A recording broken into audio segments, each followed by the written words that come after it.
Shalom. Shalom.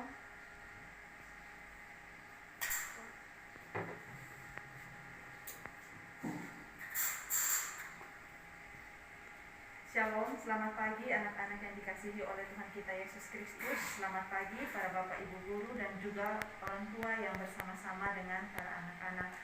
Kita mengucap syukur Tuhan masih mengizinkan kita hari ini untuk dapat menikmati lagi berkat Tuhan, dan kita masih diberikan nafas kehidupan.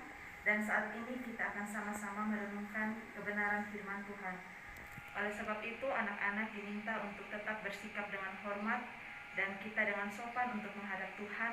Kita akan sama-sama merenungkan firman Tuhan hari ini yang terambil dari kitab Amsal pasal 3 ayatnya yang kelima. Amsal pasal 3 ayatnya yang kelima. Percayalah kepada Tuhan dengan segenap hatimu dan janganlah bersandar kepada pengertianmu sendiri. Percayalah kepada Tuhan dengan segenap hatimu dan janganlah bersandar kepada pengertianmu sendiri. Anak-anak, sebagaimana 2 hari kemarin kita telah membahas bahwa hikmat yang kita miliki itu berasal daripada Allah.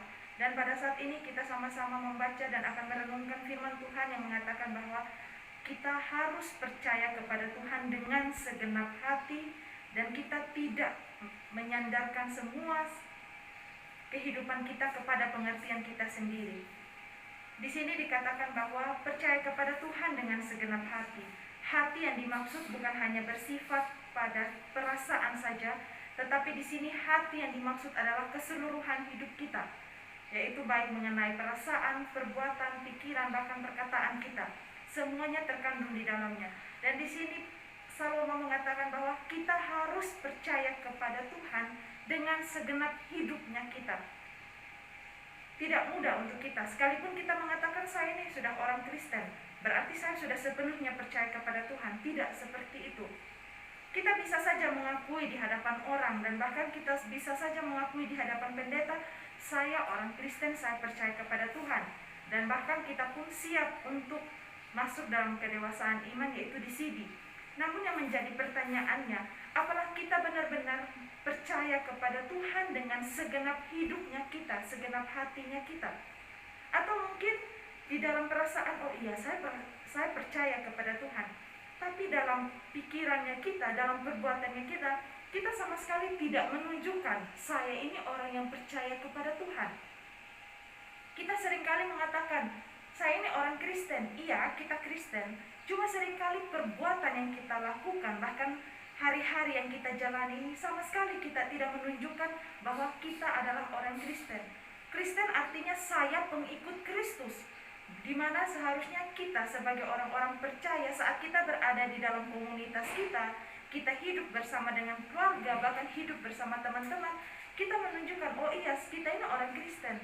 Seharusnya kita melakukan apa yang seharusnya menjadi berkat untuk orang lain. Kita sebagai pengikut Kristus, kita tidak terbuai dengan hal-hal yang dunia tawarkan kepada kita.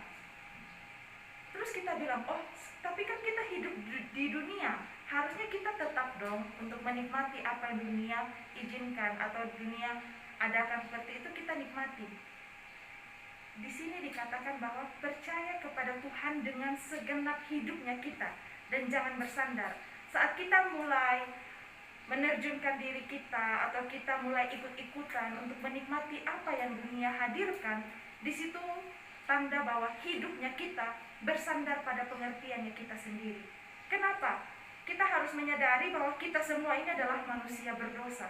Kita mempunyai pengertian yang sangat terbatas yang telah tercemar oleh dosa. Seorang bapak gereja yaitu Yohanes Calvin mengatakan bahwa saat kita mengenal Allah, kita mengenal diri. Saat kita mengenal diri, kita akan mengenal Allah. Kenapa?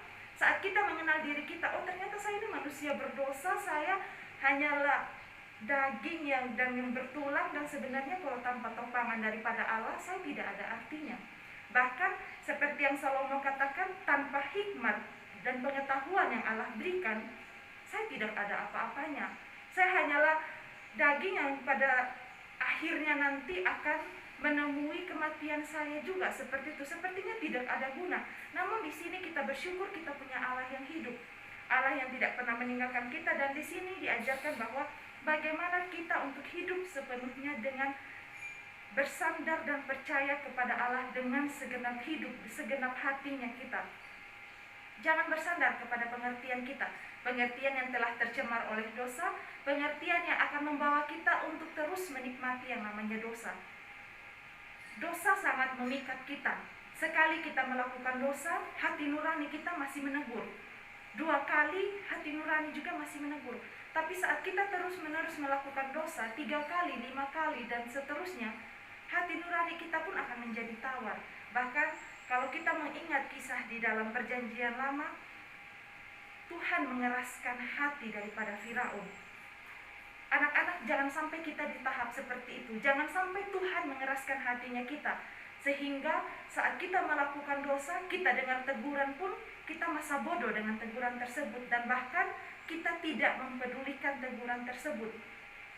Baik orang tua, baik para bapak ibu guru, ataupun saudara-saudara kita yang di sekeliling kita, saat menegur kita, jangan merokok, jangan terlalu main game, jangan terlalu keluar-keluar di masa pandemi seperti ini.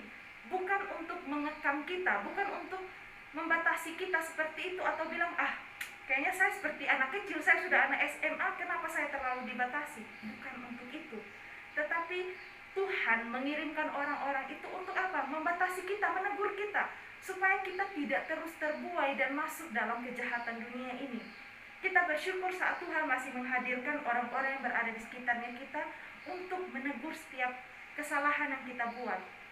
Kalau misalnya tangan Tuhan sendiri yang menegur kita, ya anak-anak saya pasti tahu, kalian sudah dewasa juga, mengerti sudah kalau Tuhan yang tegur kita, jangan-jangan kita sudah dipanggil seperti itu. Kita bersyukur firman Tuhan hari ini mengajarkan kepada kita untuk percaya kepada Tuhan dengan sepenuh hati, segenap hatinya kita, segenap hidupnya kita, dan jangan bersandar kepada pengertian sendiri. Tuhan yang akan menolong kita, Tuhan memampukan kita. Pengertiannya saya sangat terbatas, pengertiannya anak-anak juga terbatas karena kita berdosa. Oleh sebab itu, kita yang akan terkulai, kita yang sangat tidak mampu, sangat tidak bisa ini, sangat membutuhkan pertolongan daripada Tuhan. Oleh sebab itu kita harus percaya kepada Tuhan dengan segenap hidupnya kita. Jangan main-main. Jangan kita hanya mengatakan di mulut saja saya percaya kepada Tuhan, tapi hidupnya kita jauh daripada Tuhan.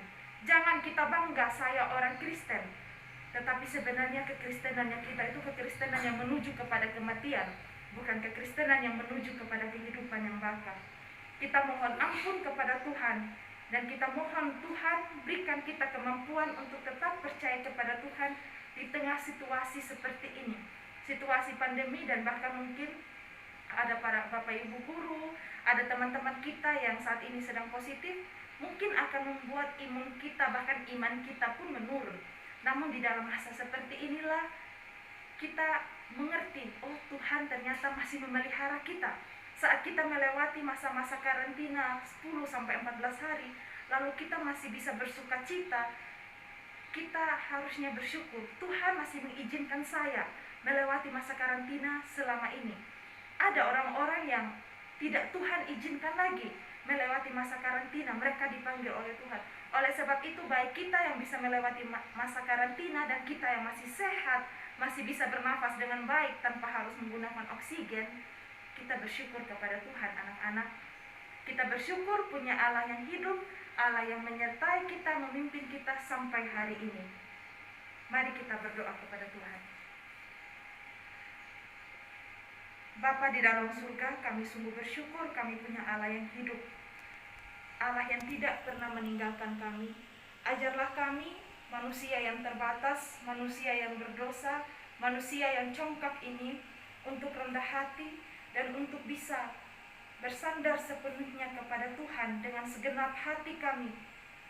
Dan kami tidak terus hidup di dalam pengertian kami sendiri, pengertian yang sangat terbatas, pengertian yang telah dicemari oleh dosa.